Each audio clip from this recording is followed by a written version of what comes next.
And with 23 points so far from the 11 matches that they have played, it's only Chamberlain Sugar who are close to them with 21 points with the same number of matches. And then Chamberlain Sugar completes the list of the teams with 20 points and above in the log. The rest of the teams are at 18. 2 teams at 18, 3 at 15, 2 at 14, 2 at 13, 1 at 12, 10, 6, and top 5 Nakuru still at 5 points below. The proclamation, of course, by the fans is that they are where they like to exactly be, right at the top. And I don't think they would be envisioning anything happening differently so far. Never mind the fact that they're coming at the Nairobi City Stadium, the stadium with the newest playing surface in the country, but the oldest as well in the country. That's the team sheet so far as Gor Mahia is concerned, using Danny Sorinkuma and Rama Salim up front. And then they've got Anthony Akumu and Geoffrey Walusimbi pushing as well, with Geoffrey Kizito equally pushing from behind. Chakava, David Owino and Israel Amuge will form the back three to make sure that the defense is well taken care of as well. And that's the way Gor Mahia will be lining it up for the day today. On the other hand, then the Sofapaka side preferring John Baraza and Enoka Gwanda, the man who has scored the highest number of goals in the Premier League so far, 7, to be assisted by John Baraza, who's a goal poacher as well. Behind them, Humphrey Mieno.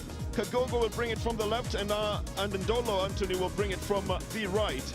And then the defense is made up of Eugene Asike, Yusuf Juma, and Anthony Kimani, surprisingly today, playing in that line of defense.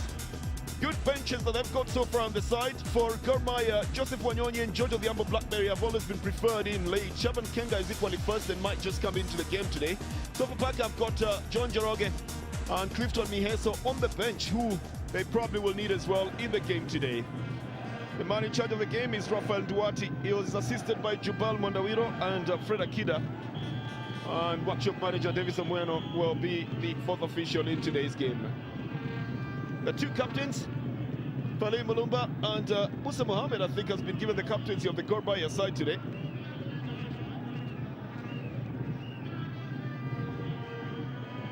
And again, it will be a battle between coaches who have worked together before. Bobby Williamson, as the head coach of Uganda, had Sam Timbe as the deputy head coach. And both meet in the Kenyan Premier League as head coaches of different clubs this time round. And Timbe says, look, all those who are back to Akumu, they've taken it a little bit lightly. They haven't gone for the jugular right at the first minute, as we've seen in other games as well. I think we've just gotten so accustomed to seeing, for example, the FC Leopard side going very quickly trying to get a goal. I think in the same line, but in boxes for two different teams away from where they applied their major trade before. Return ball to Ramasalim, tries to cross it out. Eugene Asike gets his foot in the way for an interception that makes it a corner for the Gor Mahia side. But this man has caught 2 goals so far. That left foot of his becomes a very deceptive tool, Jacob, to defenders. Well, he did well, but Eugene Asike, look at Eugene Asike's concentration here. He just puts his leg there. Otherwise, Sorinkuma was ready for the cross in that box. Well, the worry is Anthony Kimani and whether he was covering as well in that direction, because then Eugene might be forced to run right, left, and occasionally that does tire on the defenders. Eric Ocheng will take the corner for Gor Mahia. It's the first corner of the game as well. It's a low one. He headed into the area. Samir Salima! Oh, he seemed to have had the line on that side and he wanted to just push it under the bar. A low corner, Jacob. But then the second touch there. You can see that touch and Rama Salim directing that ball. Landing him a call-up, I believe, to the Kenya national team as well. It's a ball onto the outside right to Musa Mohammed for Gor Mahia. The cross is a nice enticing one, intercepted again by Eugene Asike. My worry still is that he might be spread out very wide, Jacob. Well, I think Gor Mahia has a tactic that they're trying to break through the flanks. So far, it has worked through Ramasam. Because looking at what's going on, that's a good through ball to Kagogo. And he's got only the goalkeeper standing between him and the goal area with Kago.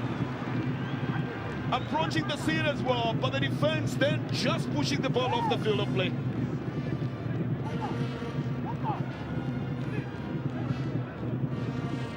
Very nice through ball, Jacob. Well, what a pass here to Kagogo, but a little bit late to play the one cross. Kago was in good position. A very nice through pass by Baraza, and then this is where Kagogo should have played the one pass. He waited a little bit too long. And it was cold on Eric Agwanda. Well, this man is the current top scorer with 7 goals to his credit.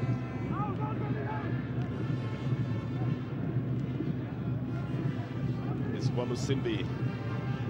Tries to push the ball into the midfield, and Sofapaka then gained possession. Agwanda in full flight and in possession as well from the right side. Tries to go wide and cuts it back. It's a little bit legible and easily done. Like a very top lawyer in that one, but and what he never even noticed that he was there. Now we know how top lawyers arrive on the scene, towering above everybody else, and in quite some urgency. But Malumba was trying to use a big ball onto the right side to Musa Mohammed, totally unmarked on that right side. And the clear has not yet gone. Anthony Akubu, and enough men going for it, and it's given out for offside, I think. 3 men up there, Johnny Serikuba, and there was Rama Salim. But a very spirited run coming from the midfield, Jacob. Well, the goal Mahia had the numbers, but look at this pass. A super fantastic pass on that right to Musa Mohammed. His first touch was brilliant. He looked up and looked for Rama Salim. It is here that Walusimbi was in an offside position when the ball went in. Good call by the second assistant, Fred Akida. Agwanda then gets it to John Baraza. The left foot shot from Kagogo. I think the flag was already... Oh, well, no, it counts. And Kagogo gets the first goal for Sofapaka. A left foot shot, quite unexpectedly, and equally lethal. Rolls into the net past the goalkeeper, David Juma. Just about 3 touches of that ball. From John Joroge to Agwanda, to Baraza, to Kagogo. And back into the net, Jacob.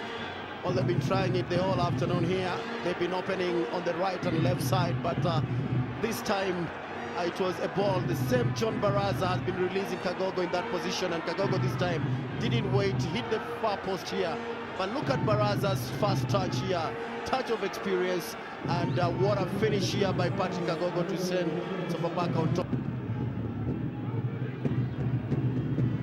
Anthony Akumu having made a comeback into the game for Gor Mahia. And still trying to fly straight in the midfield. He's got Rama Salim for company as well. Rama picking it up off the feet of John Joroge. And then a boot onto the left side to Walusimbi, who stops it for David Owino. And Walusimbi decides to open up. Owino goes for the shot directly into the hands of David Okello. Well, last 5 minutes, Sofapaka look like they have the better pick. But Gor Mahia clearly leading by 52% in total possession here. But this has been given for a foul, and it's in the box, or it will just mean that it will be for Gor Mahia. Here it is again, and Feli Mulumba is going for the ball. Granted, he doesn't get to the ball either, Jacob. Well, Feli Mulumba has a touch on that ball, and Serikuba clearly, knowing he won't get the ball, he just makes a dive. Again, it's a decision that will make a very good talking point on one of the magazine shows on Super Sport, your World of Champions. Here is Feli Mulumba. Little touch here, actually has a touch on the ball there. But then Johnny Serikuba knows very well that this is the box area, and is also simulating to be going for that ball. And at a point like this, Jacob, I would have... and there's no reversing it. And then the responsibility is given to Johnny Serikuba as well. And he puts it in the net. Levels the scores for Gor Mahia. So a little bit of a row of applause from the fans of Gor Mahia, who of course make up 99% of the Nairobi City Stadium. Johnny Serikuba increases his goal tally to 5 in the Tusker Kenyan Premier League. All said and done, Jacob. It's a well-taken penalty, isn't it? Well, clearly no chance for David Okello. David Owino. Here's Agwanda trying to go out for a shot, getting a rebound. and going down a little bit too easily in the box and wasn't in a shooting position either. This is Walusimbi hastening it on the left side to Dani Sarinkuma. And they're playing it back to Walusimbi. Well, they try to get the better of the defense on that side. To stay put in that position since Kimani has been overlapping so much on that right side, but the rest of the play remains the same. The Sofapaka defense, Dilly Darling with a clearance. The ball is out and the goalkeeper is down. The flag as well is down, so a corner will be given out to the Gorbaya side. And a casual approach to that clearance on that right side after the throw-in. Eric Ochieng going past Feli Mulumba. The two defenders not clearing. Joroge almost pushing the ball past his goalkeeper. And then Dani Sarinkuma back on the right side.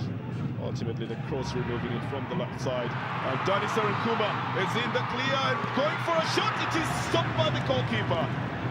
Anthony Kimani does a good thing to run diagonally to cover Dani Sarinkuma. And Bobby Williamson knows that should have been a goal, Jacob. Well, Feli Mulumba missing that first touch, but Rama Salim making a very good one too. And really, you have to congratulate David Okello in that Sofapaka goal, because Sarinkuma already picking his spot, but good piece of goalkeeping by David Okello. But again, Sofapaka playing a very high line.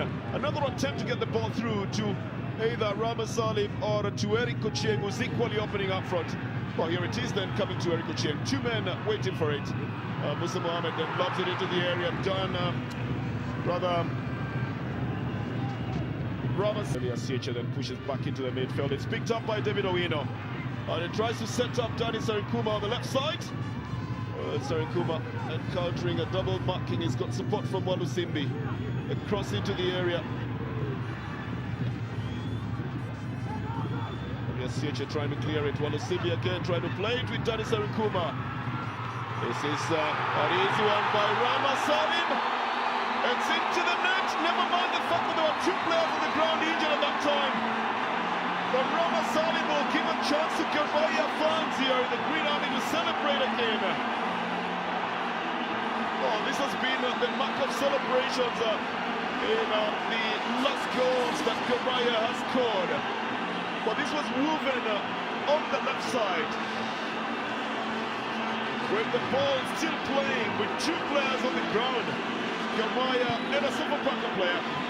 And at this point, the Gorbaya player's already got it out. The cross comes in, and it's very easily slotted into the net, with the goalkeeper already beaten by it, and couldn't stretch himself any further than that.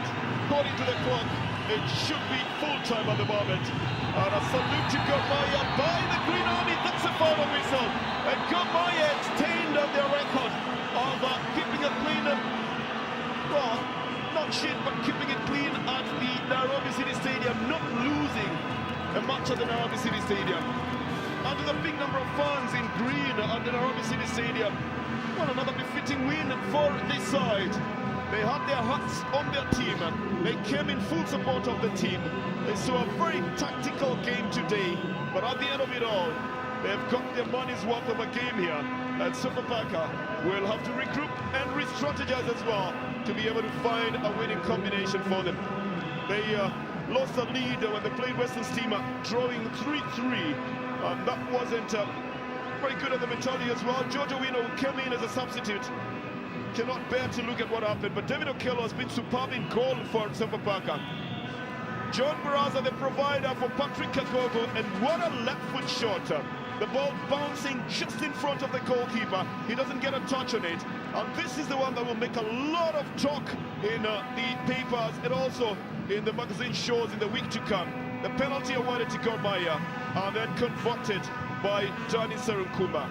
But all you can say is, what a turn in by Rama Salim with that ball coming from Walusimbi, who had done that left turn so often. But that's the way it ends at the moment. From the yes, 5th win on the bounce in the league. How was the game? It was a tough match. They made it a very physical game. I thought maybe a couple of their players could have been sent off for yellow cards instead. Instead, they should have got red. Instead, they get yellow. An elbow to the face should be a red card. And then going over the top of the ball should be a red card also. But the referee will call it the way he sees it. But we've managed to win the game, so I'm very pleased. Bobby, first half incident, Feli Mulumba and Serunkumba, penalty or no penalty? I thought it was a reckless challenge. He certainly caught Serenkuma. Where he got a piece of the ball, I don't know. But I still thought it was reckless and dangerous, and Danny felt the brunt of it. Thankfully, the linesman was there, and he decided it was a penalty. Well, Bobby, when you think about it, it's 5 wins on the bounce. Your boys keep going on and on. Can we go on all the way to the end like this? That's the aim, is to try and win football matches. Our fans are very demanding, very vocal, very supportive, and we want to win football matches for them, so we'll continue to do that. And as I said, it'll take a good team to beat us just now. Well, thank you very much, Bobby, and once again, congratulations. Your winning run continues. Cheers.